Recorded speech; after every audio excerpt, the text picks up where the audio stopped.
entonces siendo así, vamos a dar inicio a la primera clase de esta asignatura de Derecho Tributario Procedimental, correspondiente al semestre 2019-02.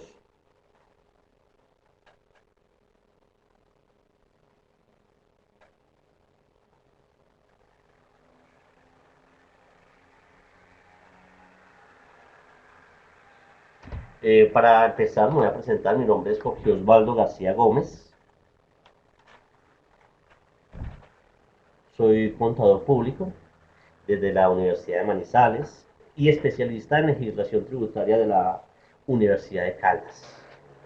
Yo básicamente me dedico a la asesoría en materia tributaria y financiera de empresas de la región, y fuera de ello también he sido docente universitario en áreas contables, financieras y tributarias, obviamente en la Universidad de Manizales, donde ya voy a completar 4 años, en la Universidad Cooperativa de Colombia, estuve en la Universidad Antonio Nariño y en algún momento estuve en la Corporación Universitaria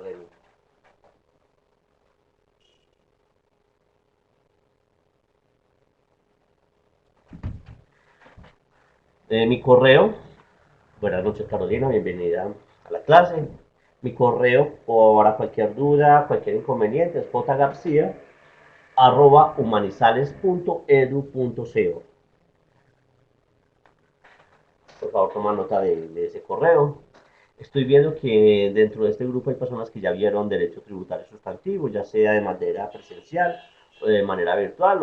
Espero que sean bastante activos en la clase, porque muchos de los temas que vamos a ver al comienzo ya los vimos en derecho tributario sustantivo, pero que obviamente toca volverlos a retomar, porque para poder entender el derecho tributario hay que entender esos términos que son relevantes tanto en el sustantivo como en el procedimental.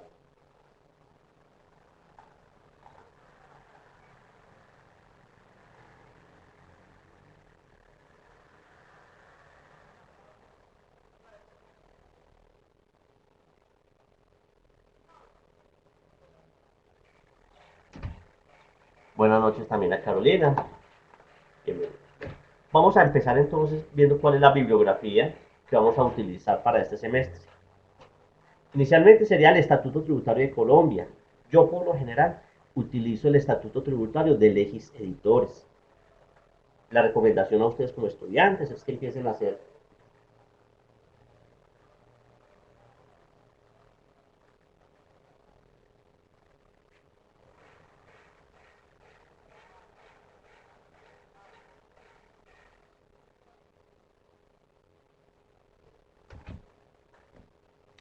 Entonces ustedes si tienen el Estatuto de Z, si tienen el Estatuto Tributario de SICUB, no hay problema, no hay inconveniente.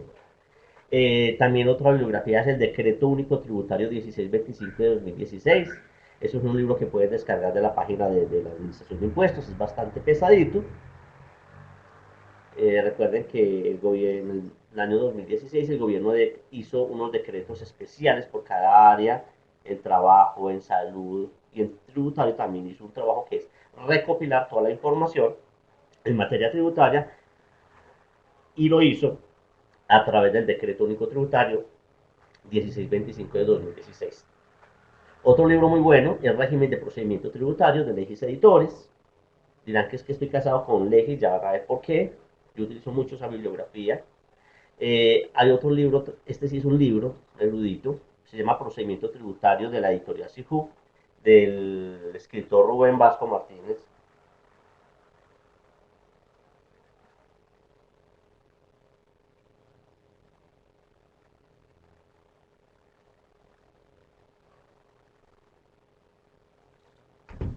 También está otro libro que lastimosamente ese no está muy actualizado, pero es un libro que vale la pena tener en los anaqueles de ustedes como próximos ya contadores. Se llama Planeación Tributaria y Organización Empresarial de Legis Editores, del doctor Armando Parra Escobar, tal vez una de las personas que más sabe de impuestos y de sociedades en el país. Es un libro no solamente tributario, sino comercial, civil, laboral, tiene de todo un poquito. Otro libro que yo utilizo mucho es de unos contadores de la ciudad de Bogotá, Rafael Antonio Duarte y otros, se llama Planeación Tributaria y Procedimiento Tributario. Y por último, para ustedes que ya van a ser versados en la materia tributaria, les recomiendo también una revista que se llama Revista Impuestos de Colombia, de la editorial Legis Editores. ¿Listo?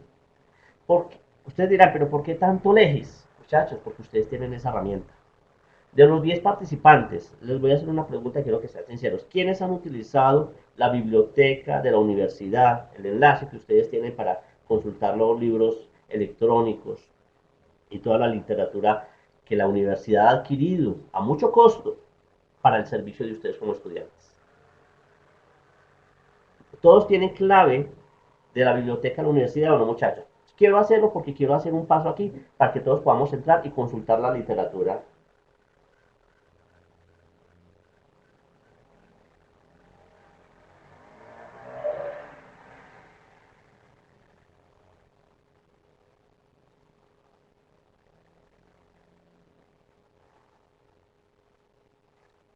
Entonces, no sé.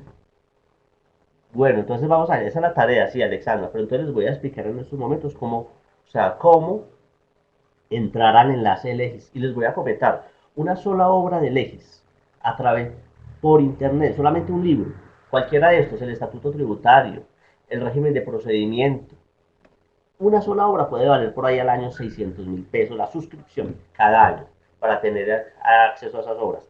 Y la universidad les está proporcionando a ustedes una cantidad como 38 obras en materia laboral, civil, comercial, tributaria, contable. Que si yo, Jorge Osvaldo, fuera a, pedir, a adquirir todas esas obras a Legis, ya me hicieron la cuenta la semana pasada, vale 11 millones de pesos la suscripción al año. Y ustedes tienen acceso a todo eso, muchachos, a todo eso. Si fuera yo a adquirir todas esas obras, me valdría 11 millones de pesos al año. Entonces, por favor, ustedes tienen ahí que necesitan hacer un ejercicio, una tarea de normas internacionales, grupo uno, grupo 2, grupo 3. Ahí tienen la información, hay doctrina contable, está todo lo que tiene que ver con procedimiento tributario, está el estatuto tributario. Entonces, muchachos, por favor, ustedes están subutilizando esta herramienta. ¿Listo? Entonces, yo sí quisiera, en estos momentos, voy a compartir mi pantalla para que ustedes entren y verá mostrarles exactamente todo lo que ustedes pueden hacer con todo lo que ustedes van a poder hacer con el acceso a Legis Editores. ¿Listo? Por favor, todos están viendo ahí, ¿listo?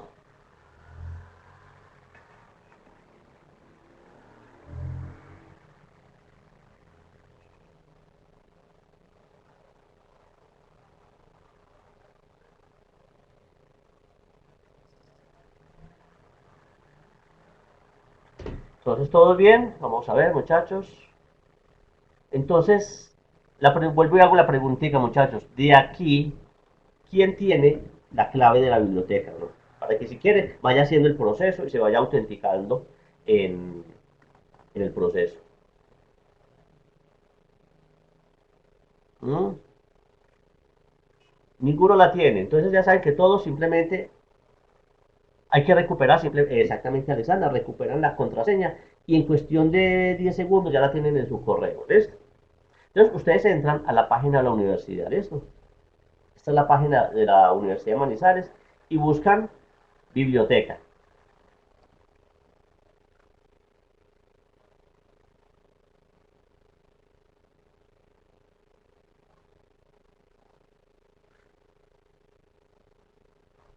Buscan biblioteca y en biblioteca buscan base de datos.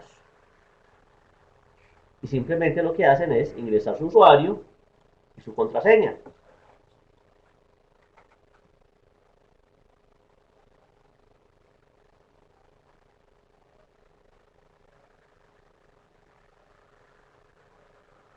Qué pena, muchachos, pero es que yo no recuerdo bien la contraseña. Si no, ya me acordé de cuál es.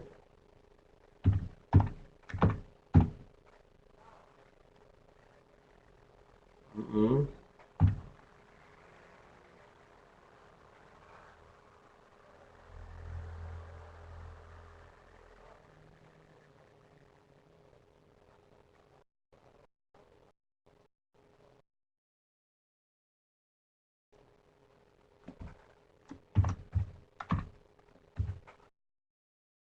Ingreso simplemente a la universidad y mire que ya automáticamente me lleva a mi cuenta.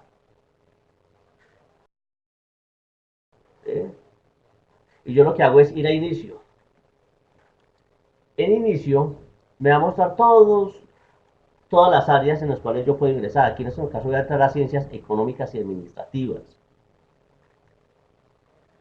Y en ciencias económicas y administrativas voy a ir al multilegis.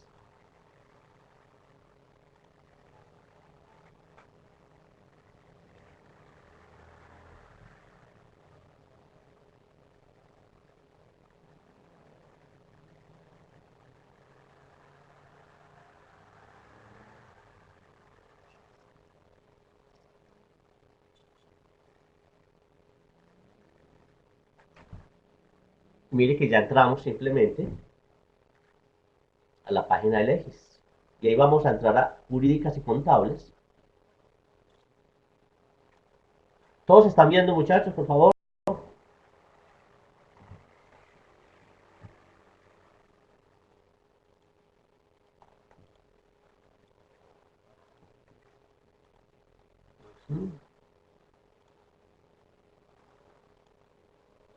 Listo.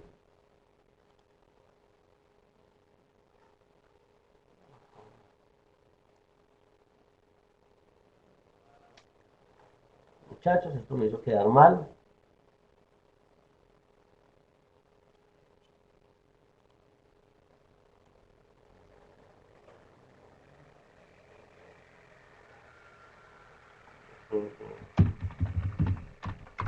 Volvemos otra vez la clave y ver, muchachos, a ver qué pasa.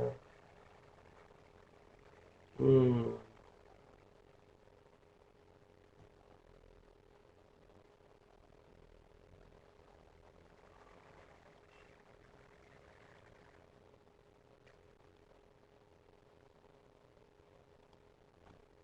¿Qué está pasando?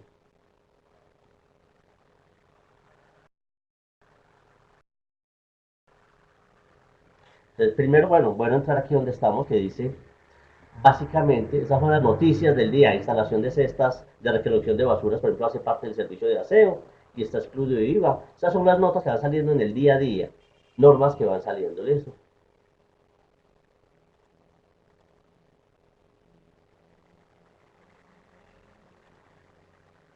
Vamos a ver, ahora no me está dejando entrar, muchachos.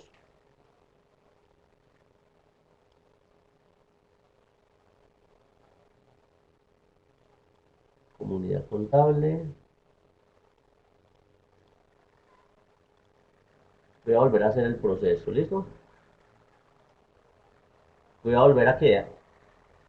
Jurídicas. Me está dejando. A experta, entremos a experta entonces.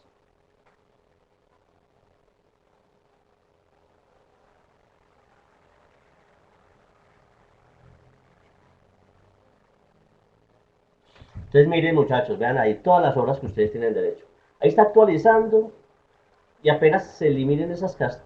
Eso, mire que los que tienen chuleado son todos los libros que ustedes tienen acceso para ingresar. Vean, doctrina sobre normas de auditoría. Explicado, miren, un super libro sencillo sobre normas de auditoría. Vamos a organizarlos por áreas del derecho. Entonces, bien, ¿qué es la que nosotros necesitamos? Es administrativo. Para los abogados, todos estos códigos los pueden consultar ahí. Ya vamos buscando más. Legis, jurisprudencia. Ambiental, no lo necesitamos. Civil, el código civil.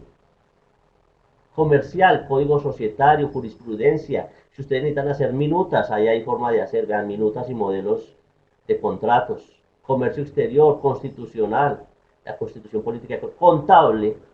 Aquí está la jurisprudencia colombiana, doctrina contable, doctrina de normas de auditoría y de la profesión, normas de información financiera, no, doctrina sobre normas de información financiera, grupo, explicado sobre normas de información financiera, grupo uno, grupo 2 y grupo 3. Todo lo que ustedes necesitan hacer un trabajo sobre el NIF, ahí lo tienen muchachos. Lo pueden pasar a Word, lo pueden mandar por el correo electrónico, lo pueden convertir en PDF, toda esa información que ustedes estén encontrando.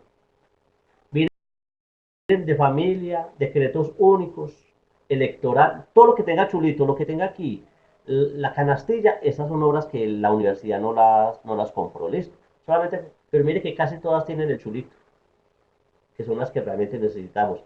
Financiero y cambiario, de seguridad social, jurisprudencia laboral, penal, procesal y tributario, mire. Legislación tributaria, doctrina de ICA y de predial en Bogotá, doctrina tributaria, el estatuto tributario. Vean, el libro que yo les dije ahora, régimen de procedimiento tributario, que lo vamos a necesitar, aquí está en el Legis. Ustedes simplemente lo abren y le dicen leer. Y aquí va a estar el índice, normas, ustedes lo pueden buscar, la tabla de contenido, la dan más, en el más, y van buscando cada temita, procedimiento tributario, libro uno sobre sanciones, procedimiento contencioso administrativo, información suplementaria, toda la información que ustedes quieran encontrar. ¿Listo? Pueden hacer obviamente consultas, buscar una norma. O sea, no es solamente llegar y que tenemos que leer eso, no. ¿Listo? Cómo se corrigen las declaraciones tributarias. ¿Listo? Ustedes tienen que hacer doble registro. Fuera de registrarse aquí, se registran en el EGIS y ahí sí lo pueden mandar por correo electrónico, lo pueden mandar a Word, automáticamente pueden hacer muchas cosas. ¿Listo? Entonces, miren, todo lo que ustedes encuentran ahí, muchachos, vean, volvamos a lo tributario, para no perder más tiempo. Corrección tributaria, vean, todos los libros que ustedes pueden encontrar ahí. Tratados de libre comercio, normas de información financiera. Entonces, muchachos, si ustedes no aprovechan esta herramienta que les está dando la universidad, muchachos, no estamos en nada. Vuelvo y le repito, si cualquiera de ustedes va a comprar todas estas obras que tiene la universidad en estos momentos, adquiridas, a cada uno le vale más o menos 11 millones de pesos. Todas estas obras. Porque comprar una sola creo que vale como 600 mil pesos el año. Entonces, muchachos, miren todo lo que ustedes están ahorrando.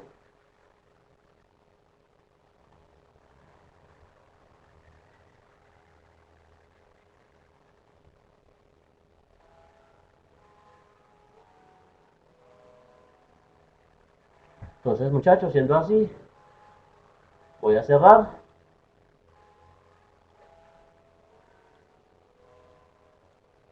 y vamos a continuar con la clase del día de hoy. ¿Listo? Mejor dicho, más que a continuar, vamos a comenzar la clase. ¿Listo? Entonces, muchachos, ahí les dejo la herramienta. Recuerden que es muy fácil, es muy sencillo y miren todo no solamente les estoy hablando en materia tributaria, sino también en materia contable, toda la información que ustedes pueden encontrar ahí.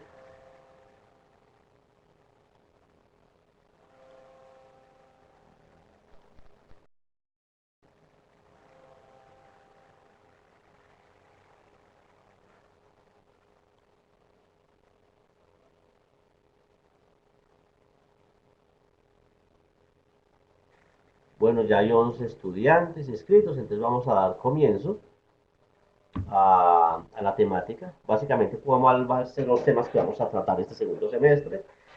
Vamos a empezar a hablar en la unidad uno de las obligaciones formales,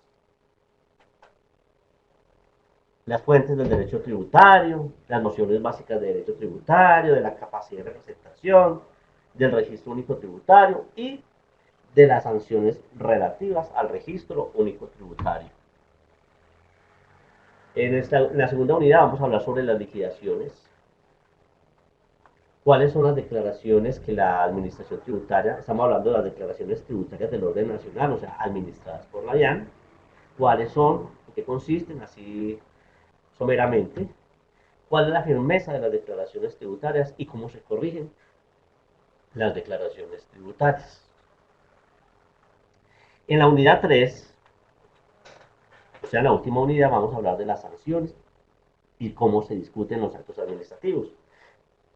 Entonces, en esa unidad vamos a hablar de la sanción por extemporaneidad, sanción por no declarar, una sanción por corrección de las declaraciones, cuando hay sanción por inexactitud, cómo se calculan, obviamente, todas estas sanciones y los correspondientes intereses moratorios.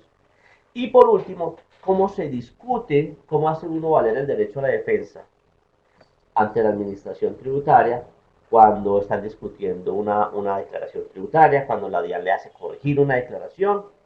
No siempre la administración tributaria tiene la razón, entonces uno tiene derecho a unos recursos, eso es lo que vamos a ver en la parte final. ¿Listo? No sé si tienen dudas sobre el tema, sobre lo que vamos a ver, muchachos, o sobre la clase antes de comenzar. No sé si tienen preguntas o inquietudes.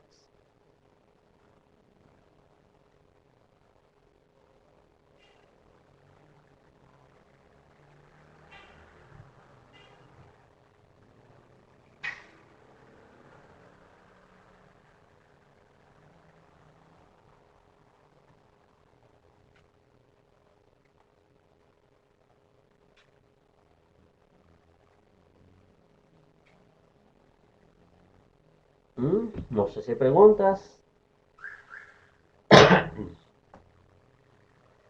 El método de evaluación, muy sencillo, Alexandra. Alexandra nunca ha participado de este proceso de las clases virtuales. Hay varios que ya han visto conmigo derecho tributario sustantivo presencial, ahora se la están viendo la procedimental virtual, entonces de pronto no tienen conocimiento. En este caso, la evaluación básicamente es en línea, son los trabajos que los tiene cada uno en las guías correspondientes. Entonces, hay tres semanalmente, las primeras 3 semanas, hay un, hay un foro al cual ustedes tienen que participar. Cada foro tiene un valor del 10%. ¿Esto? Fuera de eso, ese foro, acuérdense que es semanal. Tiene que estar pila, no dejarse cerrar el sistema, tiene un horario el cual ustedes deben cumplir. La segunda es que hay un trabajo grupal, y ese trabajo grupal vale 30%. El trabajo es mínimo 3, máximo 4 personas. Entre 3 y 4, no quiero grupos de uno, por favor. Entonces, ese trabajo ya está montado, yo creo que ya lo pueden ir empezando a trabajar. Y fuera de eso, hay un trabajo individual que vale el 40%. Esos trabajos lo entregan ustedes a través de la universidad virtual. Sí, no me tienen que entregar nada de correo. Recuerden que por orden de la universidad yo no puedo recibir ni calificar trabajos de ninguna índole que me envíen al correo. Todo trabajo tiene que quedar la correspondiente prueba en el sistema que está manejando la universidad. ¿Listo? O sea, ustedes me tienen que entregar dentro de los horarios establecidos los correspondientes trabajos en los tiempos que dice la guía de actividades, que ustedes ya la deben de tener, ya la deben haber leído, para que lo tengan presente. ¿Listo, Alexandra? O sea que si me está preguntando si hay una evaluación física, no hay.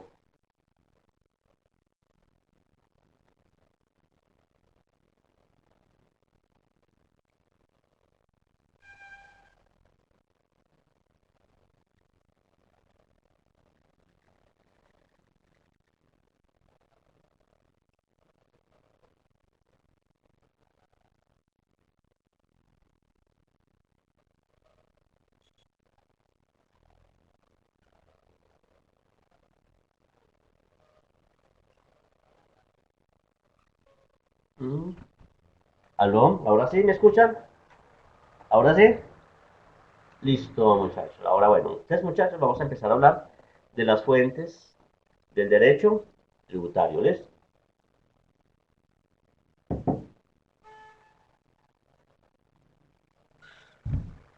Entonces, cuando hablamos de fuentes, lo que estamos diciendo es cómo se manifiesta, cómo nace, cómo se interpreta el derecho tributario, qué hace que nazca el derecho tributario, cuáles son las bases en las cuales se fundamenta. Es básicamente eso, ¿listo? Entonces, cuando hablamos de esas fuentes, decimos que hay unas fuentes que son propias del mismo derecho tributario, propias o formales, que es la Constitución y la ley. Recuerden los que ya vieron conmigo el derecho tributario sustantivo que uno de los principios en materia tributaria es el principio de legalidad. ¿En qué consiste el principio de legalidad? ¿Quién me cuenta? Por favor, muchachos.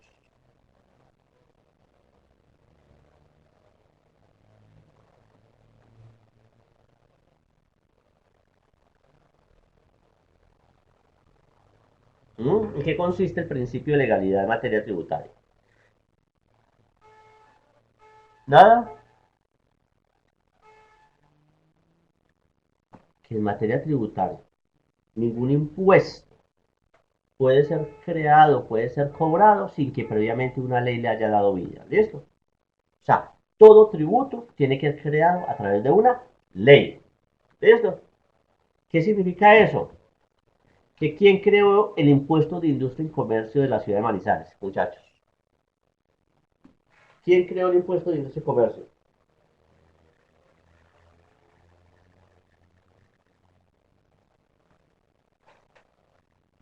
Ajá. ¿Quién creó? ¿Quién me cuenta? ¿Quién creó el impuesto de industria y comercio en Manizales? ¿O el de Pereira? ¿O el de Barranquilla? Ninguno, muchachos, están muy pasivos. Voy a empezar a preguntar entonces. Ángela María, Ángel, ¿quién crea? Vamos a ver, Diana y Carolina, que tú ya viste derecho tributario conmigo.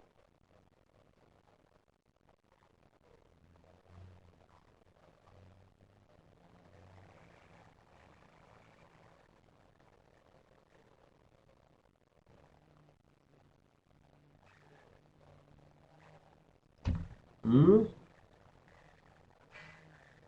El Congreso. ¿Quién crea leyes en Colombia? El Congreso. Única y exclusivamente el Congreso puede crear leyes en Colombia. Entonces, el impuesto de industria y comercio de Manizales, de Bogotá, de Barranquilla,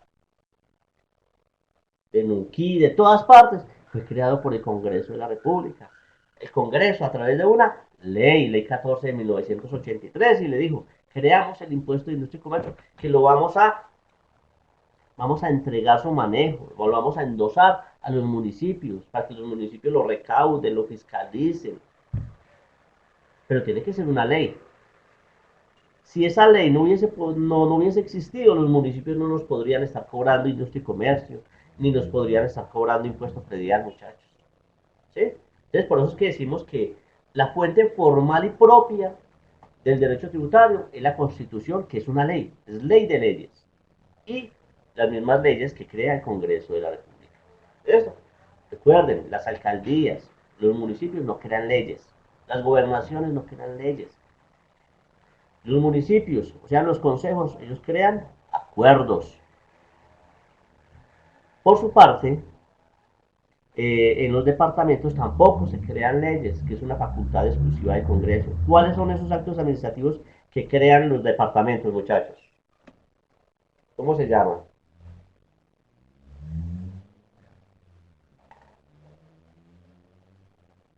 ¿Mm? Como nadie sabe, muchachos. El Congreso a nivel nacional, leyes. A nivel departamental, ¿cómo se llaman? Ordenanzas. Y a nivel municipal, acuerdos. ¿Listo? Entonces, los únicos que pueden crear leyes en Colombia es el Congreso de la República y excepcionalmente el presidente de la República cuando estamos en un estado de excepción, de guerra interior, exterior, solamente en esos casos. ¿Listo? Entonces, la primera fuente formal o propia del derecho tributario es la Constitución, que es ley de leyes, y la misma ley. ¿Listo? Y las fuentes impropias o accesorias, que son adicionales, que son la costumbre, la jurisprudencia y la doctrina. ¿Listo? Andrés, buenas noches.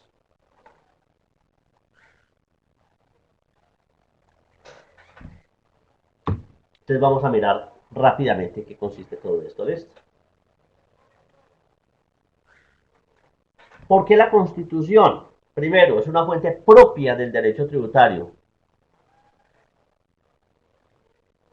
Vamos a ver, Andrés, no, lo que pasa es que las leyes las crea única y exclusivamente es quién? El Congreso de la República. Única y exclusivamente. Lo que pasa es que, exactamente, el Congreso. El presidente solamente puede crear leyes e impuestos temporales a través de un decreto con fuerza de ley. Como les acabo de comentar, en estados de excepción, de guerra interior, exterior, o cuando hay una emergencia económica, social o ambiental. En esos casos, el presidente puede crear nuevos impuestos, no a través de una ley, porque el presidente no crea leyes, sino decretos. En este caso sería un decreto con fuerza de ley, que lo va a firmar el presidente con la firma de todos los ministros, y el cual podrá crear temporalmente tributos, temporalmente, que eso es lo más riesgoso que hay, porque a veces hay impuestos que eran temporales, como el gravamen a los movimientos financieros, que fue creado a través de esta figura que les acabo de comentar, y ya lo convirtieron en un impuesto, si era en un impuesto ya que es común, el impuesto a los gravamen de movimientos financieros, que nunca lo van a eliminar.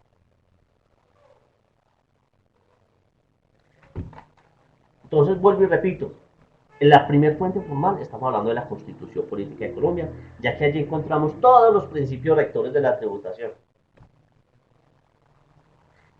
En la Constitución básicamente lo que le está dando al legislador, o sea, al Congreso, son todas las pautas, porque recuerden que para realizar una ley, ¿qué es una ley? Mire, simplemente ¿para qué es una ley? Para hacer estos verbos que ustedes tienen ahí, para crear, modificar o suspender tributos, en estos casos. O sea, la Constitución política le está diciendo cómo crea usted tributos, cómo los modifica, cómo los suspende. Eso es lo que nos está diciendo la Constitución política, que es la carta rectora de esto. Por su parte, la ley, en su significado, que está en el artículo cuarto del Código Civil, que me parece muy interesante ese concepto que dice, ¿qué es una ley? Es la declaración de la voluntad soberana. Miren, muy importante. Miren cómo empieza. Es la declaración de la voluntad soberana. O sea, lo que están haciendo allá nuestros congresistas es porque nosotros simplemente le dimos el aval para que ellos hicieran eso. Malo o bueno, pues esa es la declaración de la voluntad soberana. Nosotros elegimos a esos representantes. ¿Listo? Esa, esa declaración de la voluntad soberana que se plasma en una ley tiene como objetivo realizar estos verbos: o mandar, o prohibir, o permitir, o castigar. Eso es lo único que hace una ley. O sea, si ustedes van y buscan cualquier ley, miren que tiene cualquiera de estos verbos: mandar, prohibir, permitir o castigar. Eso es la función de una ley. A través de la ley, básicamente lo que está haciendo el legislativo, o sea, el Congreso de la República, es simplemente desarrollando y cumpliendo esa tarea que le asignó la Constitución Política de Colombia. Le está diciendo al Congreso cómo es que usted va a mandar, a prohibir, a permitir o a castigar. Entonces, a través de la ley, simplemente estamos cumpliendo la Constitución Política de Colombia en todo lo que tenga que ver en materia tributaria. Y como les había comentado, excepcionalmente, el gobierno nacional, o sea, el Ejecutivo, el presidente de la República, mediante un decreto que va a tener una fuerza de ley, podrá emitir y crear disposiciones en materia de impuestos. En los casos que les comenté hace un ratito, estados de excepción, de guerra interior, exterior, o de emergencia económica, social o ambiental. Solamente en esos casos, el presidente podrá realizar y crear tributos hasta por 90 días. Dicho decreto de ir firmado por el presidente y por todos sus ministros.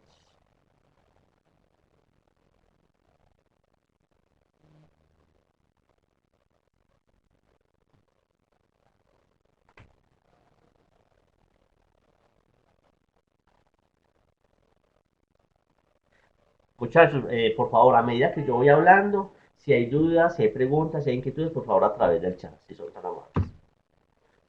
Ahora, algo que preguntaba ahora Andrés García, que los reglamentos, lo estaba hablando.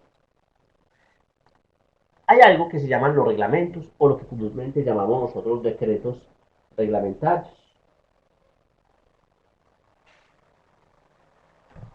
Si bien, si bien a través de la ley se cumplen los objetivos de la Constitución Política de Colombia, hay en algunos casos cuando se crean leyes, su aplicación, su entendimiento, a veces se vuelve confuso.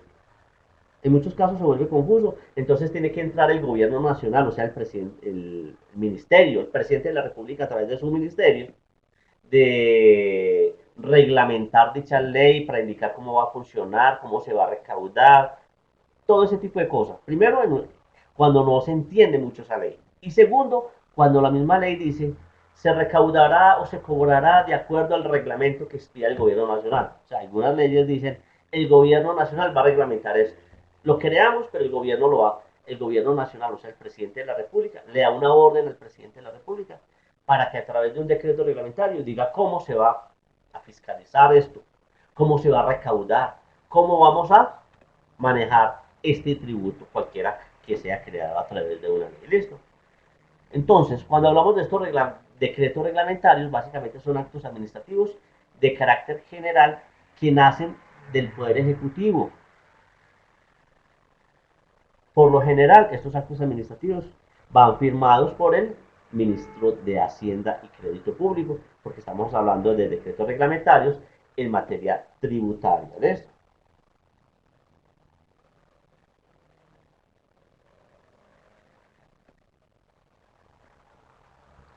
El único inconveniente y el riesgo que se tiene con los decretos reglamentarios, muchachos, es de que a veces el Ejecutivo se le va la mano.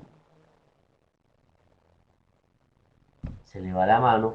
Y cuando una norma tiene vacíos, cuando una ley tiene vacíos de lectura, de entendimiento, de analogía, entonces a veces el Ejecutivo entra a través de un decreto reglamentario, supuestamente a aclarar. Y en algunos casos, el Ejecutivo lo que hace es ser creador de nuevos tributos o de hacer lo contrario de lo que buscaba la ley. Entonces hay que tener mucho cuidado porque en este caso estos decretos reglamentarios tendrían que ser demandados para que no vayan a cumplir su objetivo. Pero mientras no sean demandados, muchachos, siguen vigentes. ¿Listo? A veces nos ha pasado, inclusive con la ley 1429, con la ley 1430, en su aplicación, el Ejecutivo sacó muchos decretos reglamentarios y lo que hizo fue simplemente reglamentar lo que no tenía que reglamentar, de poner trabas donde no habían trabas, de poner límites donde el Congreso nunca puso límites. Entonces, en ese caso, si hay un decreto reglamentario que va en contra de lo que busca la ley, ese decreto reglamentario tiene que ser demandado ante el Consejo de Estado buscando la acción de nulidad.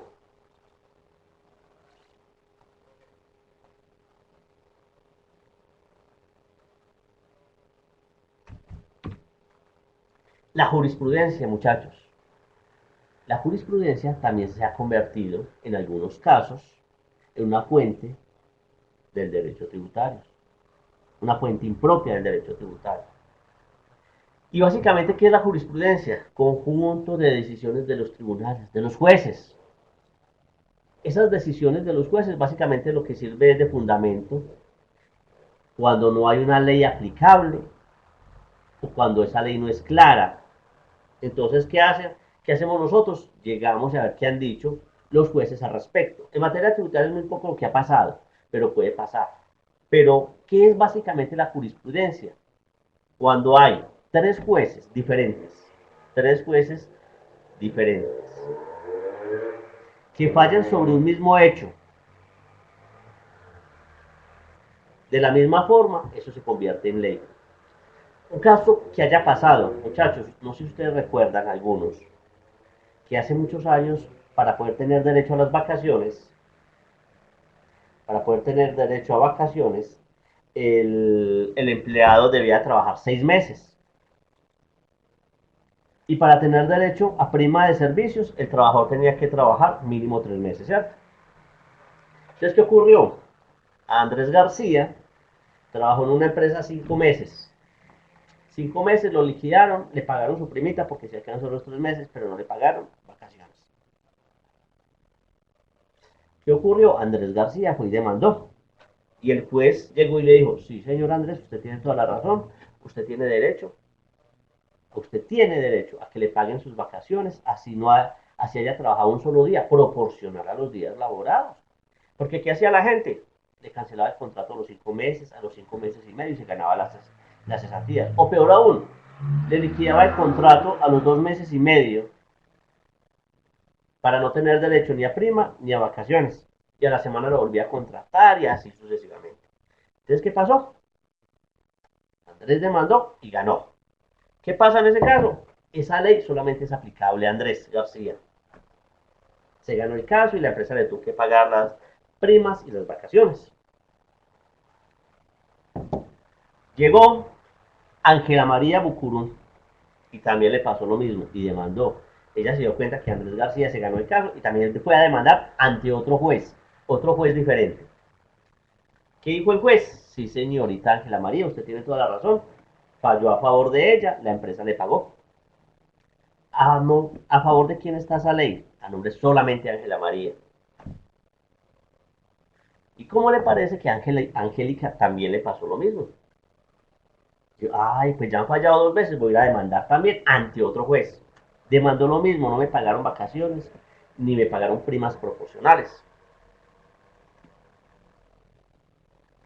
El juez que hizo, tiene toda la razón, usted tiene derecho a que le paguen todo proporcional a los días laborados. Así haya laborado un solo día, por ese día le tienen que pagar prima y le tienen que pagar vacaciones. Listo, en este caso hay 3 jueces diferentes que fallaron de manera idéntica sobre un mismo hecho. ¿Qué pasó con eso, muchachos?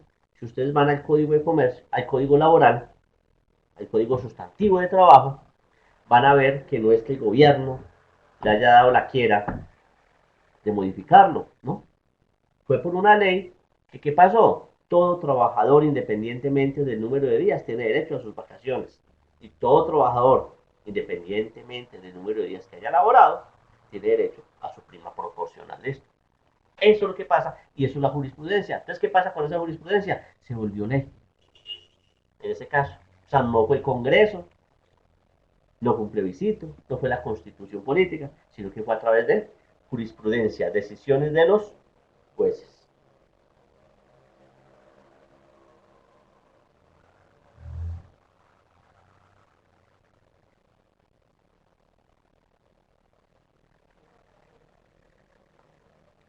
Uh -huh. La siguiente, la costumbre.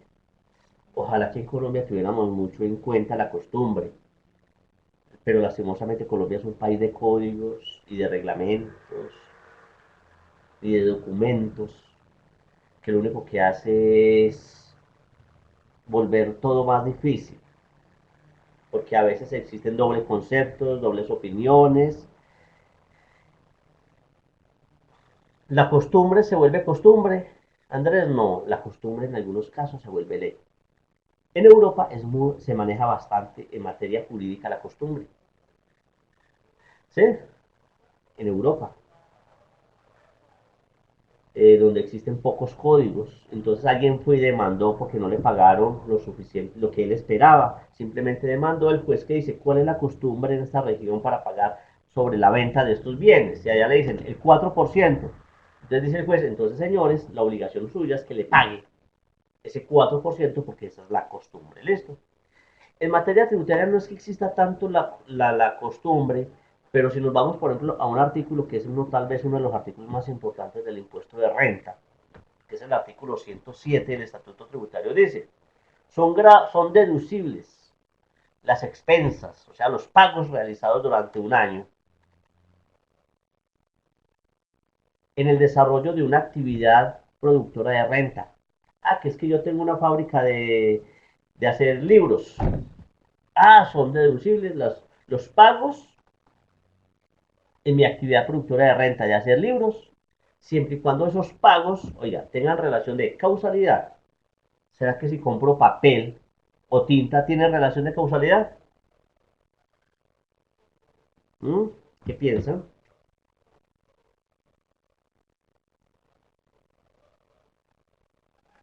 Claro que sí, porque yo necesito el papel y necesito la tinta para elaborar los libros. Entonces ya tengo, listo, hasta ahí no hay problema. Entonces, que tenga relación de causalidad con mi actividad productora de renta. Pero me dice, y que ese pago sea necesario y que sea proporcionado de acuerdo con la actividad. Mire que ahí nos está llevando como a qué, a la costumbre. Oiga, es que la actividad dice que a un gerente en las empresas editoriales les pagan 20 millones, pero yo le estoy pagando 50. ¿Estará desproporcionado o no? De acuerdo con la actividad. Por eso es que la administración tributaria hace que en muchos casos necesitan no tanto nuestras declaraciones, nuestra información exógena, no solamente para cursos de información, para revisar mi declaración, sino para mirar exactamente las empresas cuál es el margen que está dando. Esa actividad, cuál es el margen que deja. ¿Listo? Entonces volvemos muchachos, por favor. Las fuentes del derecho tributario no se nos puede olvidar.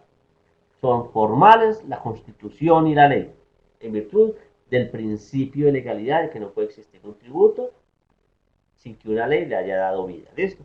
Y hay fuentes impropias que si bien, o accesorias, que si bien se alimentan de las fuentes formales, se tienen que alimentar de la Constitución y de la ley, son adicionales que ayudan a mejorar la definición del derecho tributario, como son la costumbre, la jurisprudencia y la doctrina, que es la doctrina que saca la DIAN, cuando también hay vacíos en la norma, entonces nos toca escribirla a la DIAN y la DIAN nos escribe cómo se maneja esta ley, cuál es la inquietud que existe sobre esa ley, cuáles son los vacíos que existen sobre esa ley. En algunos casos hay escritores que empiezan a hacer doctrina también y a sacar libros, que es lo que ellos piensan sobre la concepción de una ley. Andrés García puede sacar un libro sobre el impuesto de renta y rentas celulares. Esa es la doctrina y es lo que él piensa. Pero es que esa doctrina no se puede convertir en palabra de Dios. Muchas veces nosotros hacemos doctrina o lo que dice el doctor Alejo Corredor, uno de los grandes tributaristas del país, él piensa algunas cosas, en muchos casos puede ser real, otros casos puede ser que no sea tan válido.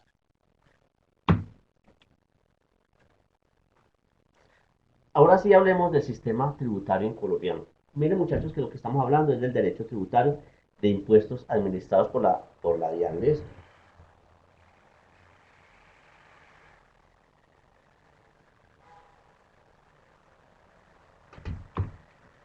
Entonces, el sistema tributario en Colombia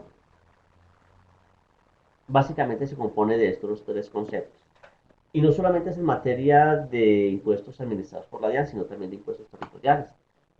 Entonces, ahí también podríamos meter el industria y comercio, el predial. Entonces, el sistema tributario está conformado primero por unas normas sustantivas. Está conformado por unas normas procedimentales y por la entidad encargada de administrar ese tributo, o sea, por la administración tributaria. En este caso, de impuestos del orden nacional, estaríamos hablando de la DIAN.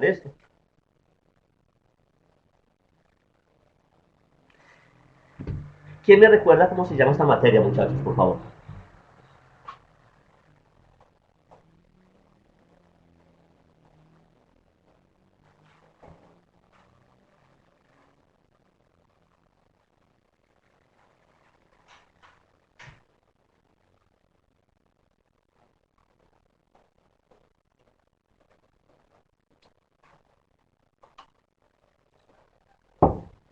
Mm, Derecho tributario procedimental, ¿cierto? Miren por qué se llama así. De hecho, la universidad divide esta temática, los tributos, en dos materias. Una que se llama derecho tributario sustantivo. ¿Por qué? Porque en el derecho tributario vamos a hablar de las normas sustantivas. En cambio, esta materia que estamos viendo en este semestre se llama derecho tributario procedimental. O sea que en este semestre, básicamente lo que vamos a hablar, cuáles son las normas de procedimiento o normas procedimentales. ¿Listo? Y, y para terminar ese sistema tributario, ¿cuál es la entidad que tiene la obligación de administrar ese tributo, de recaudar, de fiscalizar? En este caso es la Dirección de Impuestos y Aduanas Nacionales por los impuestos del orden nacional.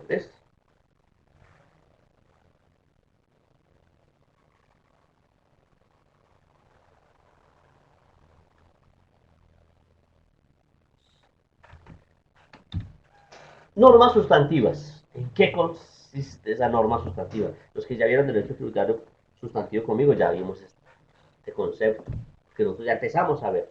Pero para ver el derecho tributario procedimental es indispensable, muchachos, entender esto y sobre todo hacer esta diferenciación. Entonces, cuando hablemos de normas sustantivas, básicamente lo que busca con estas normas sustantivas es el recaudo de la obligación principal. Muchachos, ¿para qué existe el derecho tributario? ¿Será que el derecho tributario procedimental para qué existe básicamente? Para coayudar a que el contribuyente pague o no. Señor contribuyente, si usted no paga, le voy a cobrar una sanción. ¿De esto? Entonces le voy a cobrar una sanción y le voy a cobrar unos intereses moratorios. Entonces le dice, listo, claro, ya entendí. Entonces, si las normas sustantivas como tal, el estudio lo constituye la obligación principal. Y la obligación principal no es otra cosa que pagar, muchachos. Eso es lo que busca el Estado. Recaudar, que el contribuyente pague. Entonces, ¿cómo lo podríamos, como lo tiene esta diapositiva? Lo vamos a definir. El estudio principal de las normas sustantivas es la obligación principal. Es decir, la obligación que tiene una persona que se llama sujeto pasivo o contribuyente, ustedes, de pagar o de entregar una determinada suma de dinero a un sujeto activo que es el Estado, la DIAN o la alcaldía o el departamento, dependiendo del tipo de tributo. Pero ¿por qué le tengo que pagar? Porque yo como sujeto pasivo tengo que pagarle una suma de dinero al sujeto activo. ¿Por qué? ¿Será porque sí? Le tenemos que pagar esa suma de dinero al Estado, a ese sujeto activo.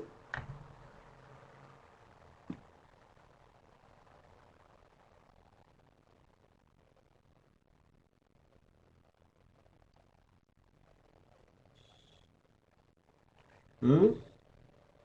¿Por qué será, muchachos? Por algo muy sencillo.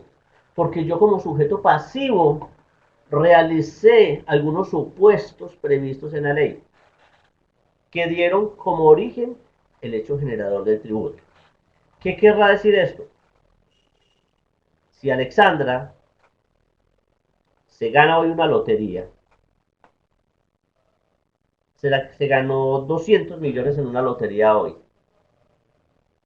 ¿Qué va a pasar ahí? Entonces ¿qué hizo el Estado? Ya. Alexandra hizo el hecho generador. ¿Cuál es el hecho generador entonces para que Alexandra tenga que pagar una suma de dinero al Estado? ¿Cuál es ese hecho generador?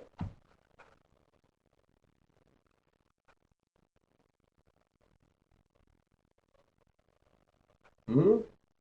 La ganancia ocasional. Muy bien, Alexandra. Muy bien, Andrés. Claro, ese es el hecho generador. Que no, que es que Angélica se fue para el almacén Éxito y se fue a comprar una blusa de 100.000 pesos.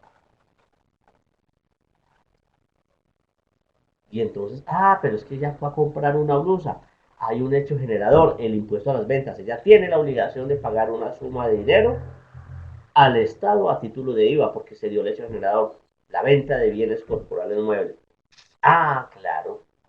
Entonces, el Estado le está diciendo, las normas sustantivas, el objetivo, el objetivo de las normas sustantivas es pagar.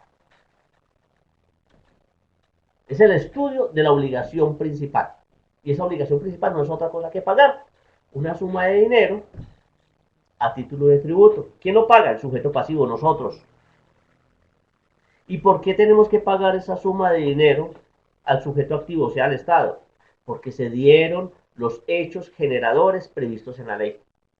¿Y cuál es ese hecho generador de Alexandra? La ganancia ocasional. ¿Cuál fue el hecho generador de Angélica? La compra de una blusa. Que Andrés García se fue al restaurante. Ah, qué pena, Andrés. Como usted tuvo capacidad de pago, y usted se fue a almorzar al restaurante Palo Grande de Manizales, entonces a usted le cobraron 200.000 pesos más un impuesto al consumo. Claro, porque usted realizó el hecho generador del impuesto al consumo, que fue el servicio del restaurante. ¿Listo? Entonces, por eso es que en derecho tributario sustantivo hablamos de impuestos, del impuesto a la renta, del impuesto a las ventas. todo ese tipo de cosas. O sea que el derecho tributario sustantivo corresponde a cómo se recaudan todos los tributos: renta, IVA, impuesto a la riqueza, impuesto de industria y comercio. Eso es, esa es la función de la norma sustantiva. ¿Listo? En Colombia, hablando de los impuestos administrados por la administración, por la DIAN,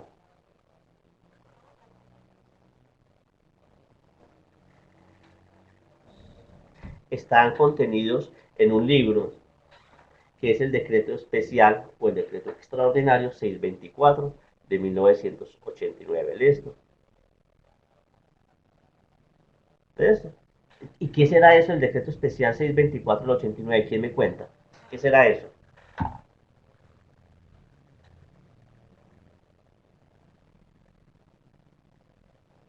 ¿Mm? ¿Quién me cuenta? ¿Qué será ese libro? ¿No lo conocen? Ese es el decreto especial 624 del 89. ¿Qué será eso? Le estoy hablando que las normas sustantivas y las normas procedimentales están contenidas en un libro que se llama Decreto Especial 624 de 1989. ¿Qué será? ¿Alguien conoce ese documento? ¿Qué nombre le dan? A eso le llamamos, vamos así, alguno de ustedes me dice, se llama Estatuto Tributario. El Estatuto Tributario es una ley, es un decreto especial, no es una ley. Es un decreto especial o un decreto extraordinario, se llama Decreto Especial 624 de 1989. Estatuto Tributario. ¿Por qué existe ese Estatuto Tributario, muchachos? Por allá en 1989, cuando era presidente este señor de Amagá, que falleció hace poco tiempo, Belisario Betancourt, le pidió autorización al Congreso, al Congreso, o más bien el Congreso de la República le dio facultades al presidente para que nombrara un grupo de personas e hicieran un barrido de todas las normas que habían en materia tributaria en Colombia. ¿Qué pasaba hasta por allá en 1988, 1989? Que yo iba a hacer la declaración de renta y al realizar la declaración de renta no teníamos estatuto tributario, ese libro que tenemos hoy. Había una infinidad de normas y de leyes y de leyes y de leyes. Leyes de 1902, de 1910, de 1905, 1930, 1950, 1975. Entonces, el contador que iba a hacer una declaración tributaria tenía que saber cuáles leyes estaban vigentes, cuáles sí, cuáles no. Entonces, ¿qué hizo el Estado? No, esto aquí es imperioso que empecemos a extractar toda la información, todas las leyes que hay en materia tributaria.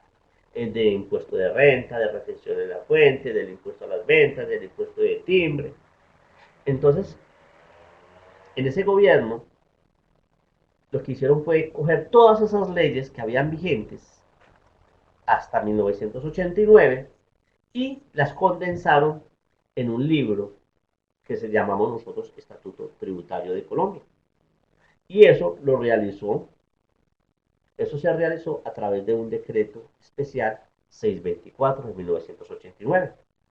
Ese estatuto tributario, cada vez que sale una ley, cada vez que sale una norma, se actualiza. Esa misma ley dice, se modifica el artículo 420 del estatuto tributario, el cual quedará así.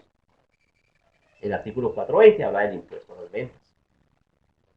O modificamos el artículo 107 del Estatuto Tributario, el cual quedará así. O sea, cada vez que sale una norma y modifica, automáticamente está modificando eso, y por eso es que el Estatuto Tributario, nosotros como tributaristas lo que hacemos es comprar cada año el estatuto, por las modificaciones que ello conlleva. ¿Listo?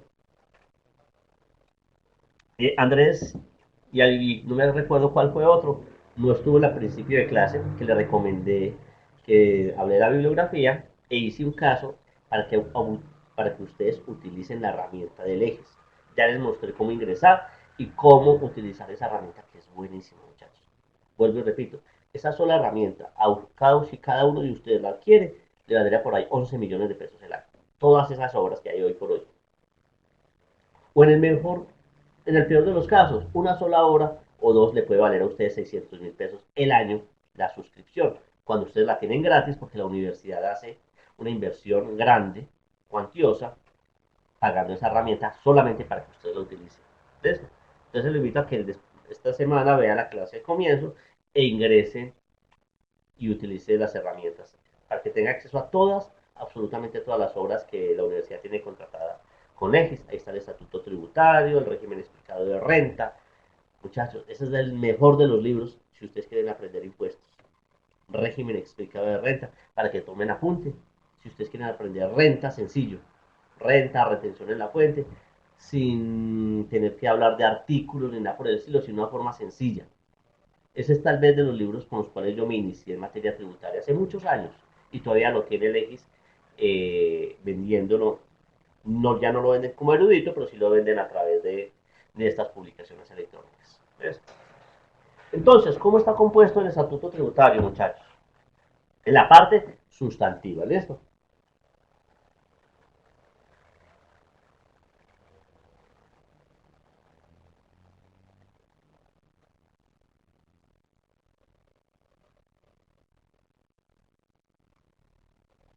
Entonces dice, empieza el estatuto tributario con un título preliminar que va de los artículos 1 a 4, que habla de la obligación tributaria y los sujetos pasivos. Me gustaría que mañana ustedes exactamente tengan ese primera, la parte preliminar. Si quieren lo pueden buscar en el mismo enlace de X que les dije el día de hoy. Después se empieza con el libro primero. Mire que ya empieza en un orden. El libro primero, que da de los artículos 5 al 364, habla del impuesto de renta y complementarios. Después pasamos al libro segundo, que habla de retención en la fuente, va de los artículos 365 a 419. El libro tercero, allí están contenidos el impuesto a las ventas y el impuesto al consumo. Tiene los artículos 420 al 513. Pasa al libro cuarto, que es del impuesto de timbre nacional, que contiene los artículos 514 a 554, y de ahí se pasa al libro sexto, porque el libro quinto vamos a ver que no hace parte de las normas sustantivas. Que pega. Y pasamos al libro sexto, que habla de gravamen a los movimientos financieros. Miren que este libro sexto es más bien nuevo, en 1989, cuando se creó el Estatuto Tributario. No existía el libro sexto, ni existía el libro séptimo, ni octavo, ni nada por el estilo de esto. Entonces, el libro sexto habla de gravamen a los movimientos financieros y el libro octavo habla del monotributo. Estas, básicamente, son las normas que hablan del derecho tributario sustantivo de impuestos administrados por la DIAN. ¿Listo?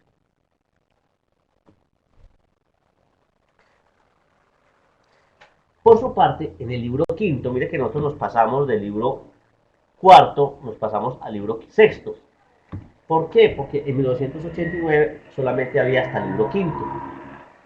Entonces había solamente impuesto de renta y complementarios, retención en la fuente, impuesto a las ventas e impuesto de timbre nacional.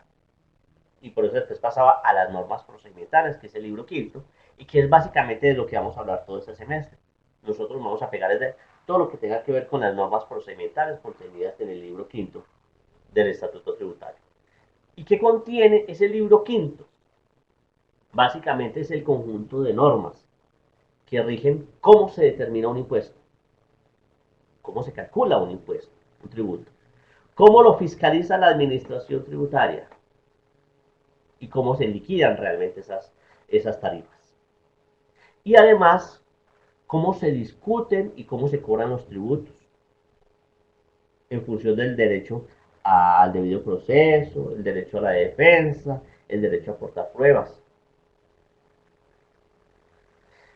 Primero lo que tiene es eso, todas esas normas de liquidación, de determinación y de fiscalización.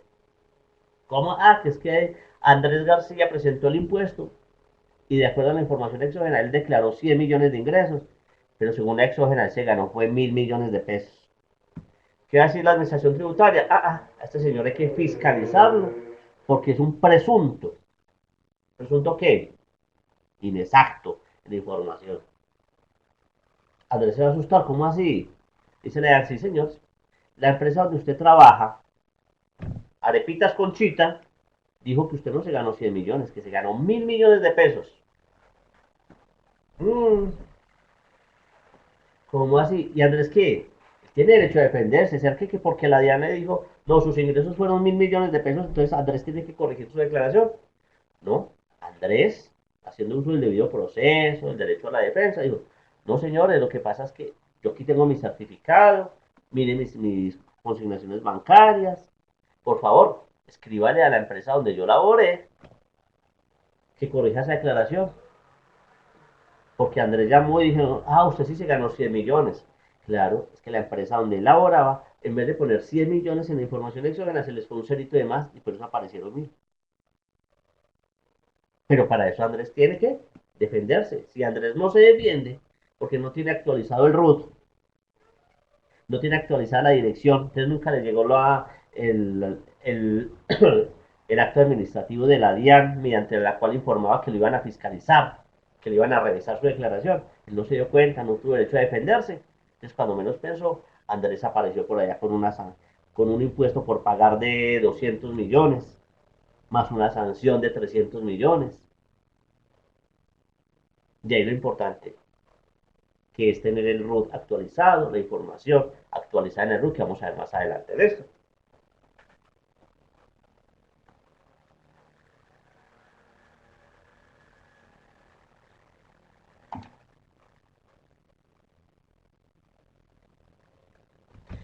Dentro de estas normas procedimentales, o sea, ¿ustedes qué creen, muchachos? ¿Cuáles son presuntos, Andrés? No entiendo la pregunta. Lo que pasa es que el caso que puse aquí con usted fue, usted presentó su declaración porque usted se ganó 100 millones en el año, ¿cierto? Y usted presentó su declaración con 100 millones de ingresos. Pero, según la información exógena, la empresa donde usted trabajaba no le reportó 100 millones, sino 1.000. Se le fue un cero de más al que digitó la información allá. La DIAN le va a decir, señor Andrés García, me permite informarles que entre la declaración tributaria que usted presentó en su debida forma y la información reportada por terceros, existe una diferencia. Por tanto, usted es un presunto inexacto. Por favor, corrija su declaración pagando el exceso de impuestos más los intereses de mora más las sanciones a que haya lugar. Le va a decir eso. Pero como Andrés sí tiene los certificados y sabe que se ganó 100 millones, va a responder y va a decir, no, pues, señores, por favor, tengo aquí el certificado de la empresa donde dice que eso fue un error, que no fueron 1.000 millones, que le fue un cero de más, aquí está 100, y listo, pare de contar. Si la administración tributaria ve que no hay necesidad de volver a hacer más procesos, no lo realiza, no hay nada. Pero por eso les digo, de ahí lo importante que es que ustedes, que Andrés, que Alexandra, que Alejandra, que Ángela, que Angélica, que William, tengan todos los datos correctos en el RUT, tengan totalmente actualizados sus datos, su actividad económica, el correo electrónico y la dirección. ¿Listo? Porque es la dirección que ustedes tienen registrada en el RUT donde le va a llegar el requerimiento. Y si ustedes, pilas con eso, si a ustedes no les llega el requerimiento porque ustedes se cambiaron hace 5 años, pilas, ustedes pues no pueden volver el proceso. Cuando menos piensa, Andrés va a la DIAN y tiene una deuda de 500 millones y ya no se puede defender. ¿Por qué? Porque no tenía sus datos ante la administración tributaria debidamente actualizados. ¿Listo? Entonces Andrés lo que dice es, no, la empresa que presentó la exógena presentó un error, sanciónela a ella, sancione a esa empresa, yo tengo bien mi declaración tributaria, listo.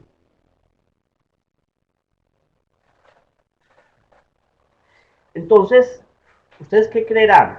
¿Cuál es la finalidad que tiene el Estado? ¿Cuál es la finalidad que tiene el Estado para crear estas normas procedimentales de determinación, fiscalización y cobro de los tributos? ¿Cuál será la finalidad, muchachos?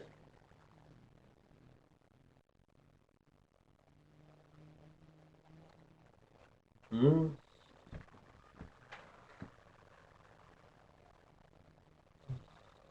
¿Cuál será la acción principal? ¿Cuál será el motivo que el gobierno tiene estas normas procedimentales?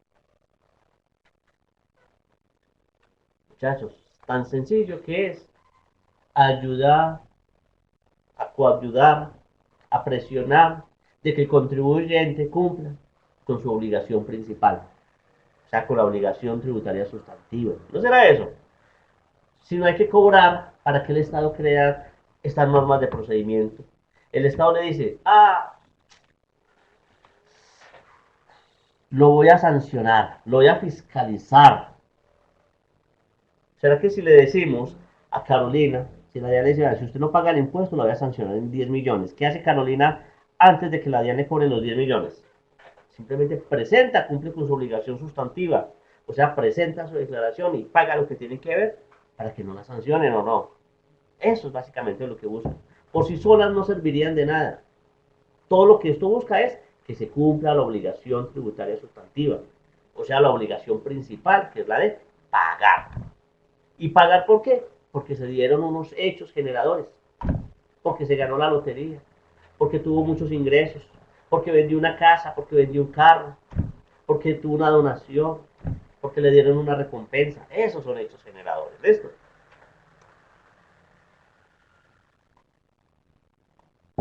Entonces estas normas procedimentales, fuera de esas normas de fiscalización, normas de liquidación, de determinación, también tiene unas obligaciones formales y procedimentales, que en muchos casos nada tiene que ver con la declaración tributaria, nada.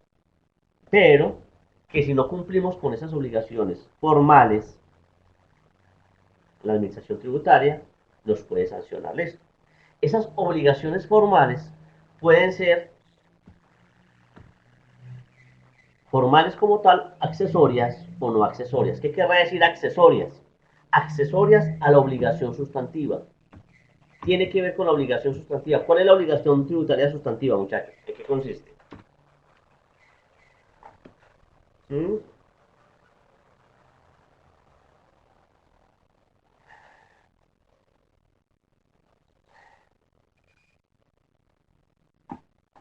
¿Mm? ¿En qué consiste la obligación tributaria sustantiva, muchachos? Lo he dicho 1000 veces en esta charla. ¿La obligación de qué? De pagar una suma de dinero una vez se den los hechos generadores previstos en la ley.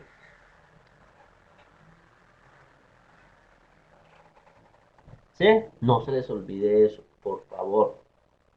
Es. Entonces, hay obligaciones accesorias a esa obligación sustantiva.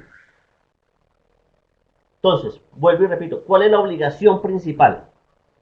¿Cuál es la obligación principal? ¿Cuál es la obligación tributaria sustantiva? ¿Cuál es? Vuelvo y repito, ¿cuál es, muchachos? Alexandra, Andrés, Ángela, Angélica. ¿En qué consiste la obligación principal, la obligación tributaria sustantiva?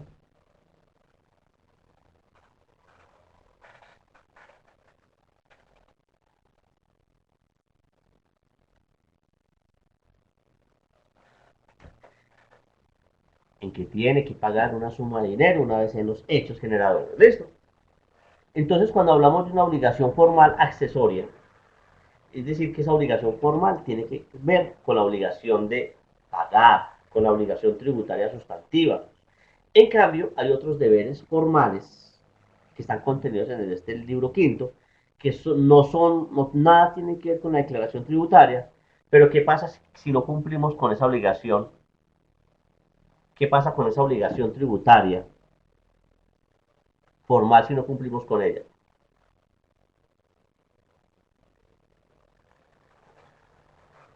Cuénteme.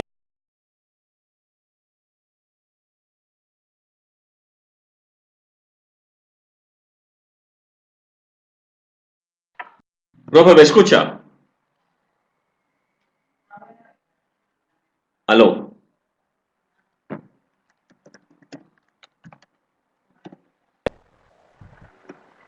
Ah, sí, Andrés. Sí, me escucha ya, profe.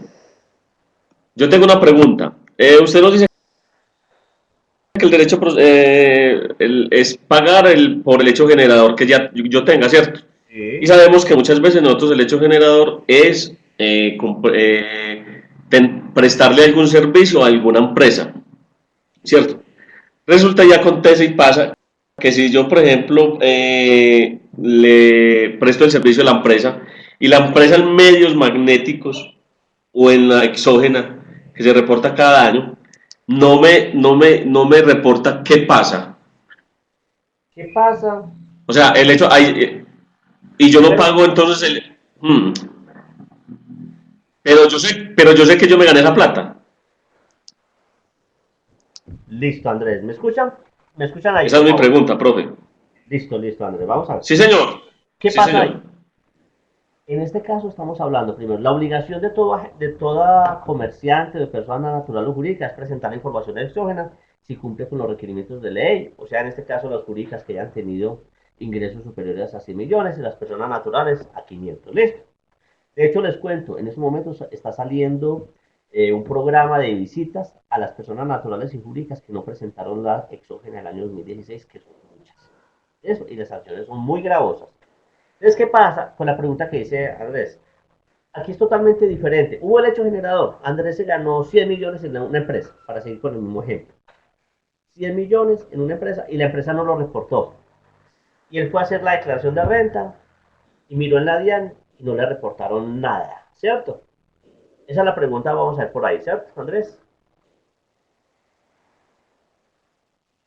Entonces, en este caso, ¿qué va a pasar? Sí, señor. Esa es la Bueno, pregunta. entonces Andrés va a declarar la obligación de Andrés García, como tal, como contribuyente, es declarar porque él sabe y si se los ganó. El problema es de la otra empresa que no lo reportó. Si la administración tributaria se da cuenta de que esa empresa no lo reportó, primero le va a cobrar una sanción por el no envío de la información, que es hasta el 5% de los valores reportados. Pero vamos a decir, no, Andrés no reportó.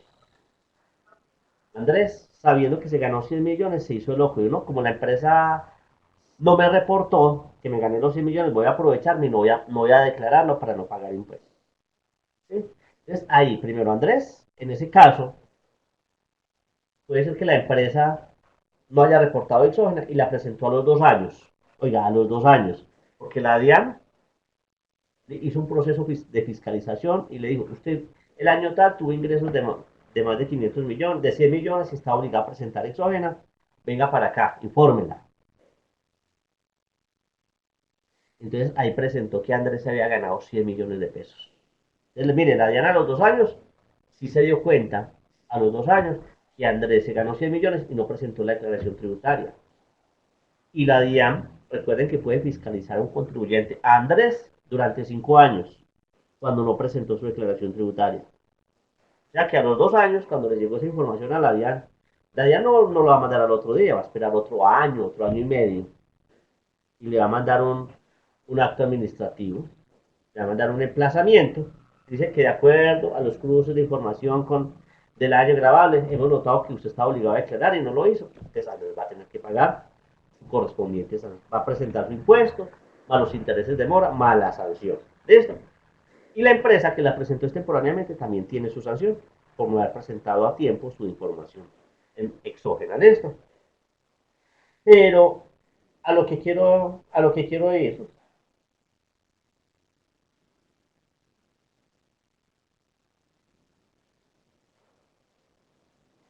¿Qué pasa si la DIAN se da cuenta de que se prestó para que Andrés no haya presentado su declaración de renta? Dice, uy, esto aquí fue algo raro, se prestó. Entonces, ¿qué pasó? Fuera que la administración tributaria le puede decir, oiga, le voy a aplicar una sanción por evasión pasiva. Porque por usted no presentarme la información exógena, usted se prestó para que un contribuyente que se llama Andrés García Rivera no presentara su declaración y no pagara su impuesto. Y el impuesto de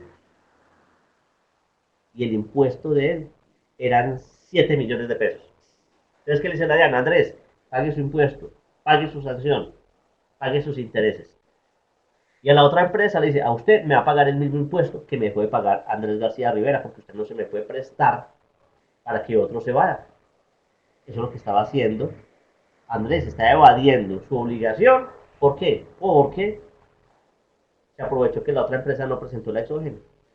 Pero no contaba Andrés de que esa empresa a los 2 años sí la reportó, o a los 3 años. Eso es lo que puede pasar en esos casos. ¿Listo? Esa era la pregunta entonces, Andrés.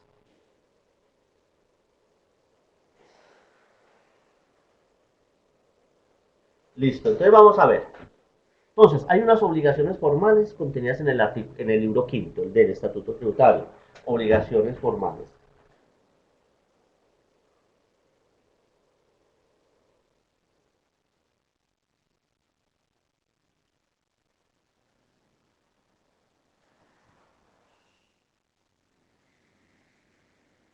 Esas obligaciones formales, hay algunas que tienen que ver con la obligación sustancial o la de pagar.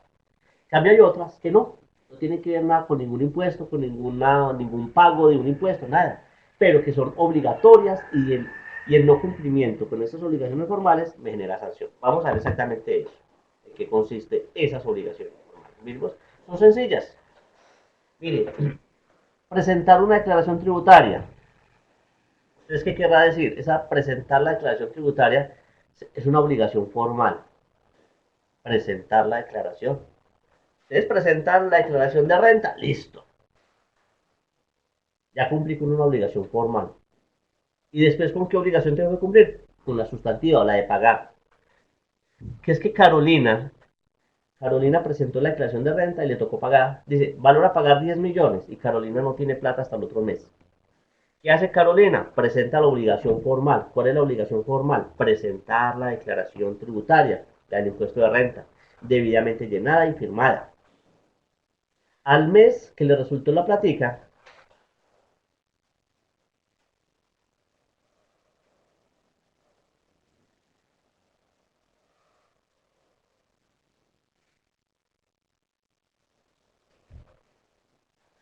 apenas le resultó la platica a Carolina, ¿qué hizo? Fue a cumplir con la obligación sustancial o la de pagar. Entonces dice Carolina, pagó la declaración, los 10 millones más los intereses de mora. ¿Y ustedes qué creen? Que también, como solo pagó al mes, Carolina tiene que pagar alguna sanción o no?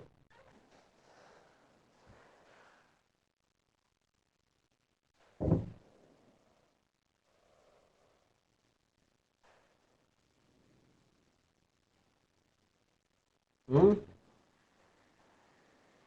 Claro que no, muchachos, no. Hizo Carolina, presentó su declaración tributaria antes del vencimiento o el día del vencimiento. Ya cumplió con una qué, con una obligación formal.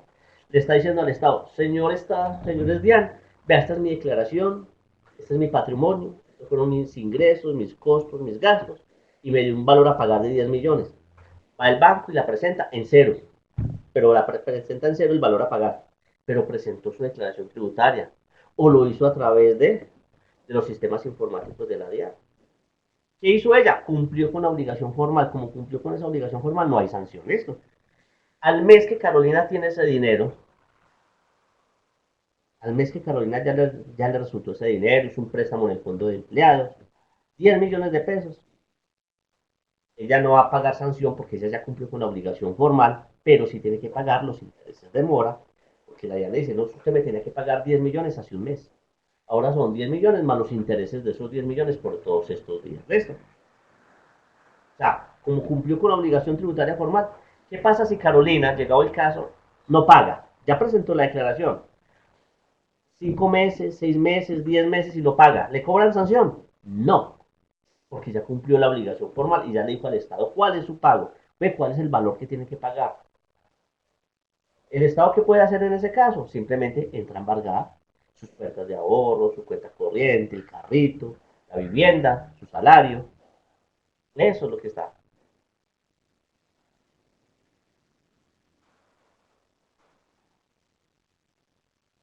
O sea, ya presentó la declaración, ahí no hay problema, ¿sí o no? Tampoco le cobra Andrés, y le cobra por inexactitud en el evento que le está comentando ahora.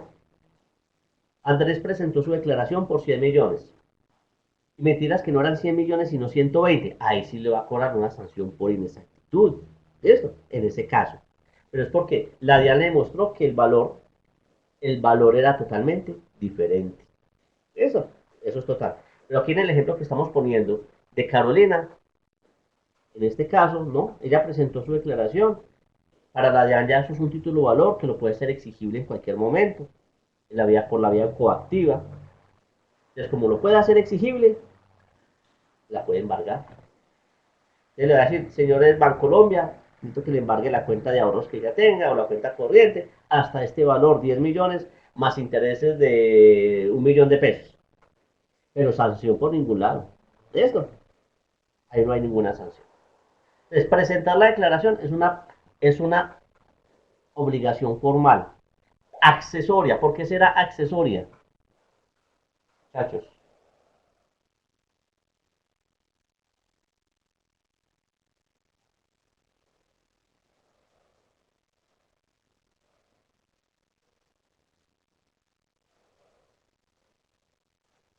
¿Por qué se da?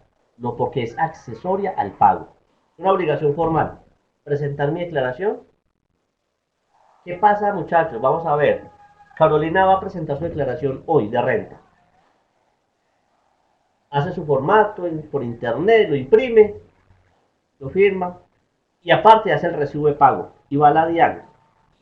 Va a la DIAN y solamente lleva el formato 490. Valora pagar 10 millones de pesos. ¿Qué pasa ahí? Cumplió con la obligación sustantiva, pero se le olvidó que tiene que llevar el formulario 210 de la declaración de renta. Se le olvidó ir al banco a presentarlo. Diana Carolina fue a qué? Fue al banco, a Bancolombia, y depositó los 10 millones hoy que se le decía la declaración. En este caso, sí, cumplió con la obligación sustancial, pero se le olvidó algo muy importante, que es una obligación formal. Antes de pagar, yo tengo que presentar mi declaración. Tengo que decirle a la DIAN, oiga, esta es mi declaración, vea, mis ingresos, mis costos, mis gastos, el impuesto me dio esto, las retenciones que me practicaron fue esto, y me toca pagar 10 millones. Esa es la obligación formal. O sea que en este caso, Diana Carolina se fue al banco y pagó 10 millones. Eso pasó hace un tiempo cuando empezaron los servicios informáticos, que la gente creía que ya, como usted llenó el formulario en línea, ya nadie tenía el formulario allá en sus archivos. No, había que imprimirlo, firmarlo y llevarlo al banco. Entonces, ¿qué hacía la gente? Solamente imprimía el recibo de pago. Entonces, cuando menos pensó al año, le llegó de la DIAN, usted no ha cumplido con la obligación de presentar la declaración de renta del año 2016. Y el contribuyente, todo, ¿cómo así? Yo la presenté, mira aquí. Le llevan a la DIAN el que sí había presentado la declaración. No, usted no presentó la declaración, usted hizo el pago nomás. No, no cumplió con la obligación formal, que es la de presentar la declaración de renta. O a usted no les pasa en sus empresas. Ustedes llenan el formulario de IVA, ¿cierto? Llenan el formulario de IVA y lo presentan. Y aparte presentan el formulario 490, que es el pago. El uno tiene que ir con el otro. El recibo de pago es para cumplir con una obligación sustantiva. Y la declaración para cumplir con una obligación formal. ¿Listo? Y si presenta la declaración en otro formulario, Andrés, haga de cuenta que no presentó absolutamente nada. ¿Listo? Se da por no presentar.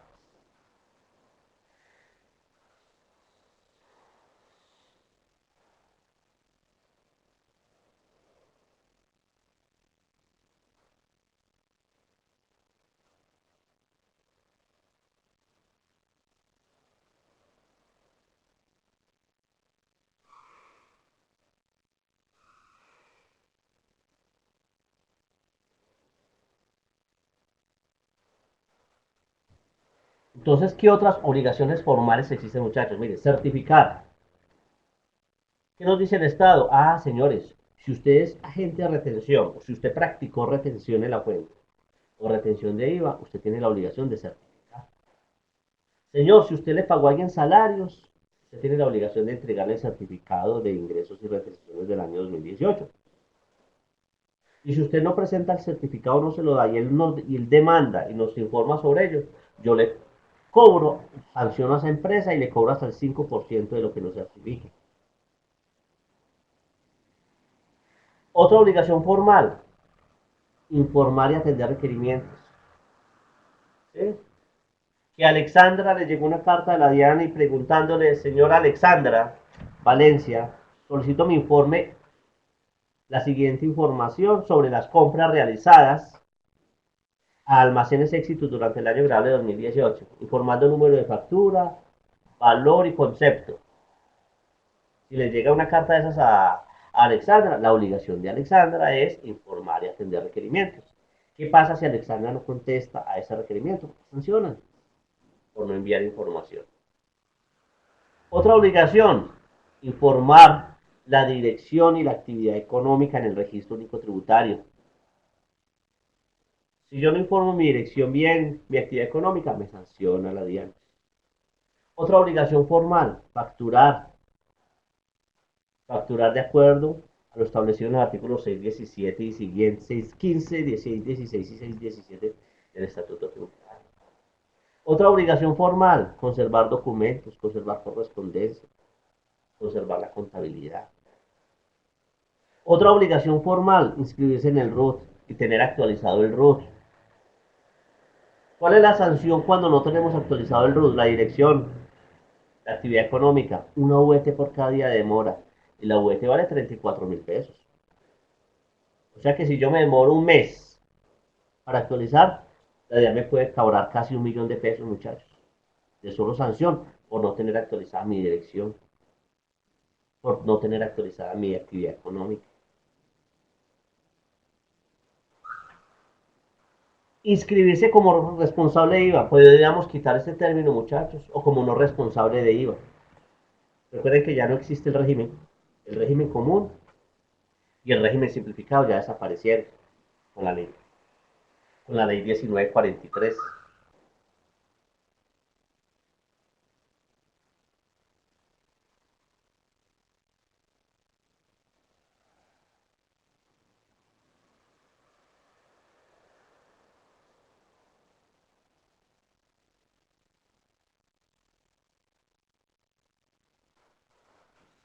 Obviamente hay otra obligación formal, llevar contabilidad. Y si no llevamos contabilidad, la administración tributaria también obra una sanción. Si soy agente de retención, me dice la norma que tengo que practicar retención en la fuente. Otra obligación formal, reportar información exógena que estábamos hablando. Todas estas son obligaciones que están contenidas en el libro quinto del Estatuto Tributario.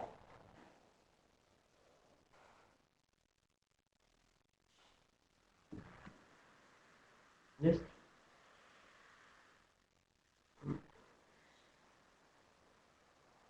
Entonces, si estamos hablando del derecho tributario sustantivo, o de la obligación tributaria sustantiva más bien, y de la obligación tributaria procedimental, tenemos que entender qué es eso de la obligación tributaria. Miren que estamos volviendo a redundar sobre lo mismo, sobre lo mismo. Entonces, ¿cuándo decimos que hay una obligación tributaria? Decimos que hay una obligación tributaria cuando hay ese vínculo, cuando hay ese vínculo de que se rige por el derecho público, no por el derecho privado. Y ese vínculo de derecho público siempre se va a dar entre un contribuyente, o sea, entre Alexandra, entre Andrés, Ángela María, el almacén de éxito, todas esas entidades y el Estado. ¿Y por qué se da ese vínculo de derecho público? ¿Por qué será? Ah, porque simplemente ese contribuyente, porque ese sujeto pasivo tiene una obligación de pagar una suma de dinero a otro sujeto que es el sujeto activo, que es el titular de la potestad tributaria. ¿Cuál será el sujeto activo que tiene la potestad tributaria de, pagar, de cobrar el impuesto de renta, muchachos? ¿Mm? ¿Cuál será? El Estado a nivel nacional, que lo delega en la DIAN. ¿Cuál será el sujeto activo que tiene la potestad de cobrar el impuesto de industria y comercio en Manizales? La alcaldía de Manizales, que lo delega en la tesorería.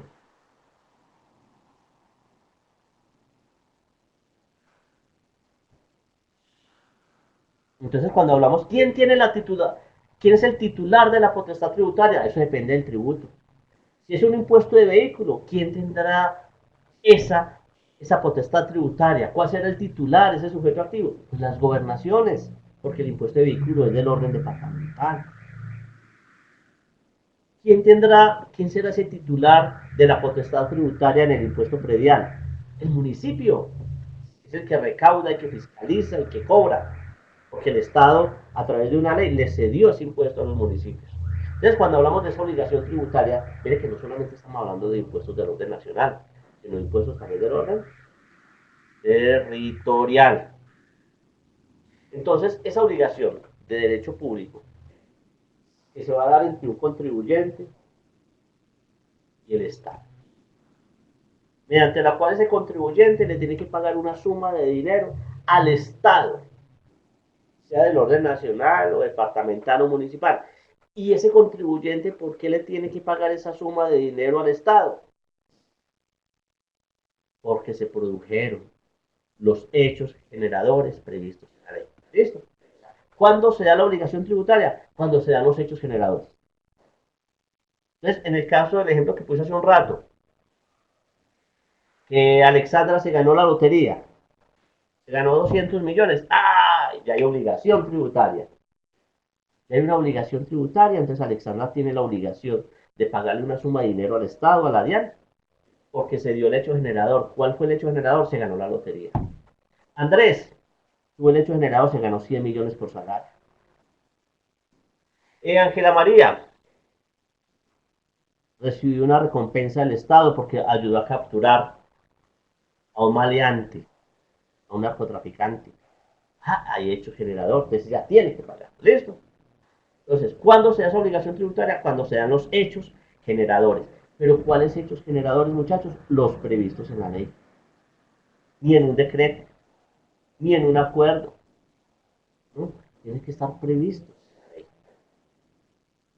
Porque el Estado, la alcaldía no me puede cobrar un tributo si ese tributo no está creado por una ley. ¿Listo? Los hechos generadores tienen que ser claros, concisos. ¿Listo?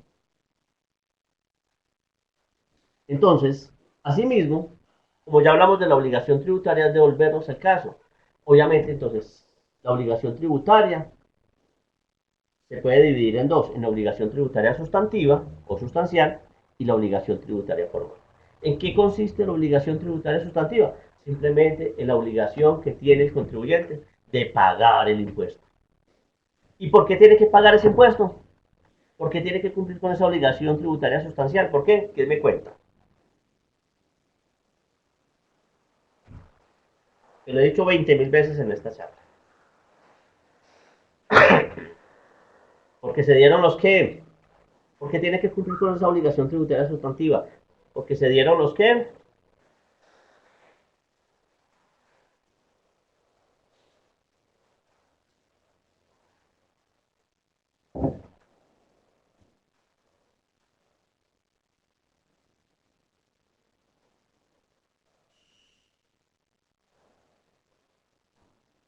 ¿Mm?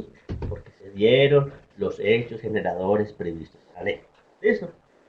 Por su parte, la obligación tributaria formal o procedimental simplemente es el cumplimiento de algunos deberes y obligaciones formales. ¿Como cuáles? Como presentar la declaración, certificar, llevar contabilidad, facturar, inscribirse en el RUT, informar la actividad económica, todo eso que acabamos de ver en la diapositiva anterior. ¿Listo? Todas estas que acabé de mostrar.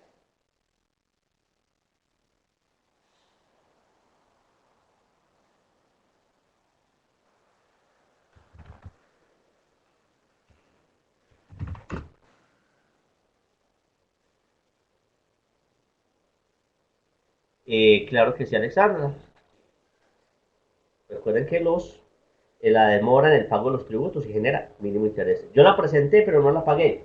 Obviamente tengo que pagar los intereses que corresponden. ¿Listo? Preguntas, muchachos, hasta ahí. No sé si tienen inquietudes. He hablado mucho, pero no sé si han existido vacíos. Mañana, Dios mediante, les voy a mandar esta presentación para que ustedes la tengan en su poder. A los correos que tienen registrados ustedes en el segundo. Preguntas, muchachos, inquietudes.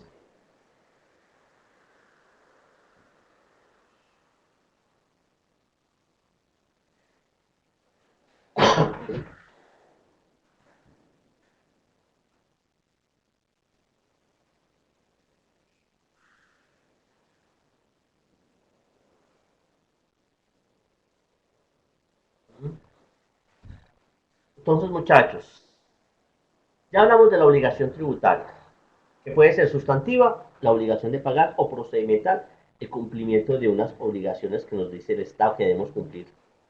¿Debamos pagar impuestos o no debamos pagar impuestos? ¿Eh? Una obligación formal, inscribirse en el antiguo régimen simplificado, hoy se llama no responsable de IVA. Si uno realiza una actividad, se te queda la vía de registrarse. Entonces, una cosa es cuando se origina la obligación tributaria y cuando se hace exigible. ¿Listo? Que es totalmente diferente. Es muy interesante entender esto aquí. ¿Cuándo nace la obligación tributaria? ¿Quién me dice cuándo nace la obligación tributaria, muchachos? ¿Mm? ¿Quién me cuenta? ¿Cuándo nace? Ya lo hemos dicho, muchachos. Es volver a repetir. ¿Cuándo?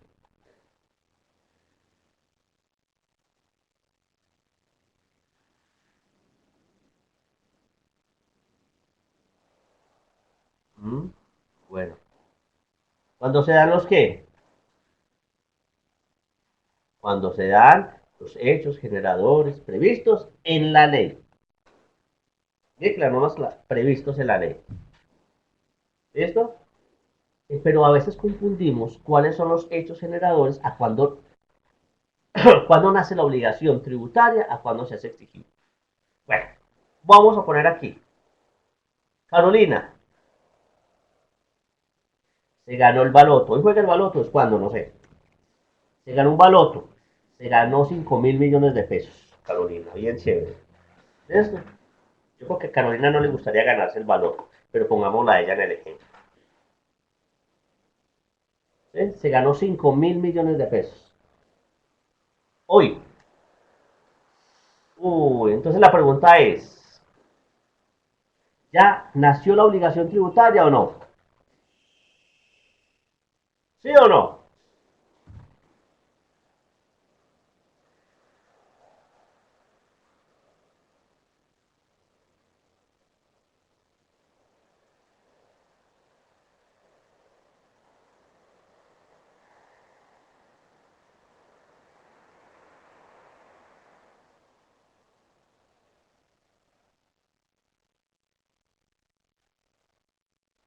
¿Mm? Claro, se dio el hecho generador previsto en la ley. Artículos 299 al 307 del Estatuto Tributario, que habla de las ganancias ocasionales. ¡Ay, Diana Carolina! Hecho generador. Listo. Entonces ya nació esa obligación, ¿cierto? Ya de existir esa obligación, ella tiene que cumplir con la obligación tributaria sustancial, que es la de pagar el impuesto de ganancias ocasionales, y tiene que cumplir con la obligación formal de presentar la declaración. ¿Listo? Ah, listo, ¿no? Ya se lo ganó. Al otro día, o sea, mañana, va a reclamarlo. Va a reclamar el premio. Listo, firmó allá, recibió, le consignaron en la fiducia los 5.000 millones de pesos. Y ahí mismo se fue de rumba con Andrés García Rivera. ¿Listo?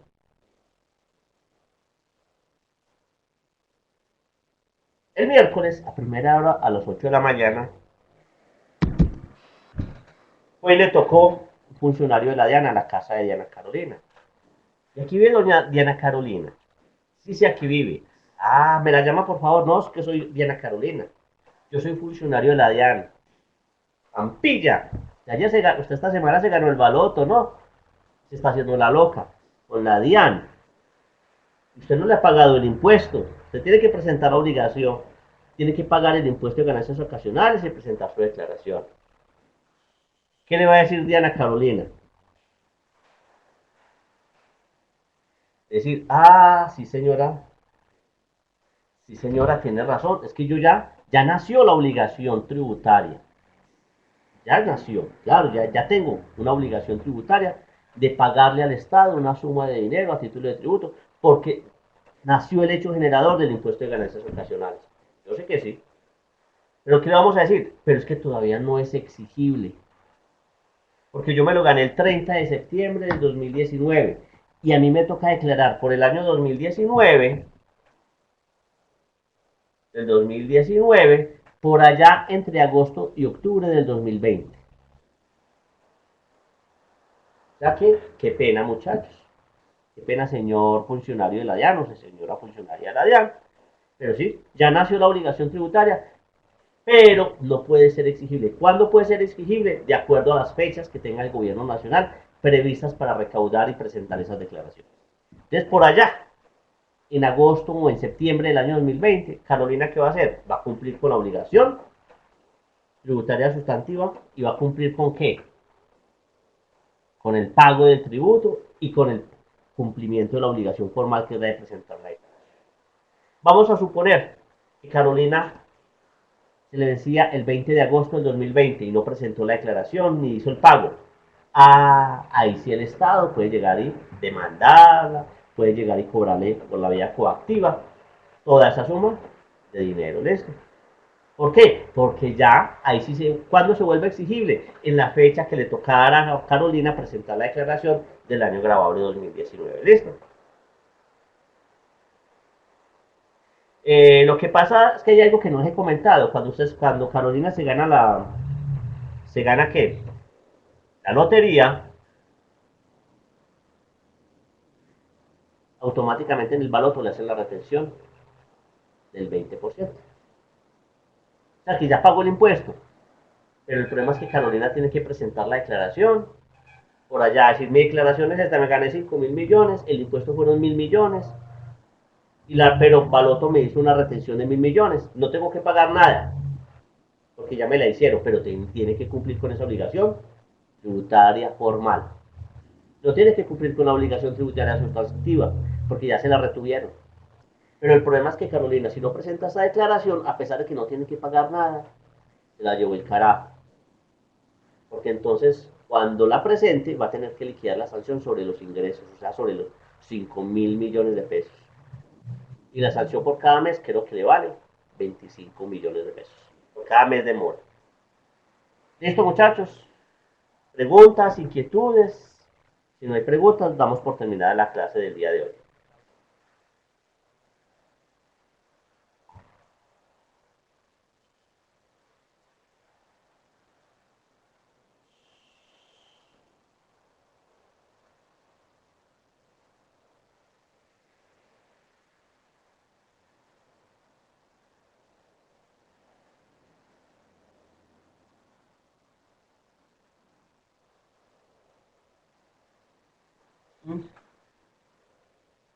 Bueno, muchachos.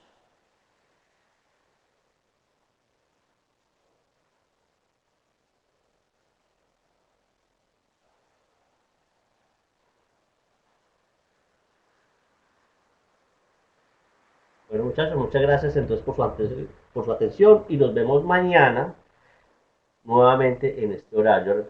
Hay que tener mucho cuidado, estas clases, algunas vemos clases los lunes y no volvemos a decir no hasta el siguiente lunes. ¿Ves? Muchas gracias por su atención y los espero mañana bien cumplidos a las 6:30 de la tarde. Feliz noche para todos. Muchas gracias a Jennifer también que nos colaboró en este tutorial.